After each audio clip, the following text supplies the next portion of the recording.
সুন্দর বাচ্চা দেখলে গাল টিপে কান টিপে কোলে নেয়, পিঠে হাত দেয়, নিতম্বে হাত দেয়, মাথায় হাত দেয়, চুমা দেয়, এরকম কাজ করে না।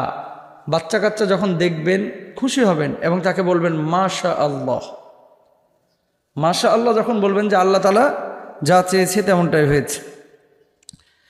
তাহলে কুসংস্কার থেকে বাঁচার জন্য, বদনজর থেকে বাঁচানোর জন্য বাচ্চাদেরকে রাসূল আকরাম সাল্লাল্লাহু আলাইহি ওয়াসাল্লাম হযরত হাসান এবং হুসেন রাদিয়াল্লাহু তাআলা আনহুমার জন্য একটি দোয়া পড়তেন। এই দোয়াটা আপনারা সবাই পড়বেন। দোয়াটা কি? দোয়াটা হচ্ছে ওয়াইদুকুমা বিকালিমাতিল্লাহি তাম্মাতি মিন কুল্লি শাইতানিন ওয়া হাম্মাতিন ওয়া মিন কুল্লি আইনিন লাম্মাতিন। সকল শয়তান কীটপতঙ্গ বদনজর হতে তোমাদেরকে আল্লাহ পূর্ণাঙ্গ কালিমাসমূহের আশ্রয় দিচ্ছে।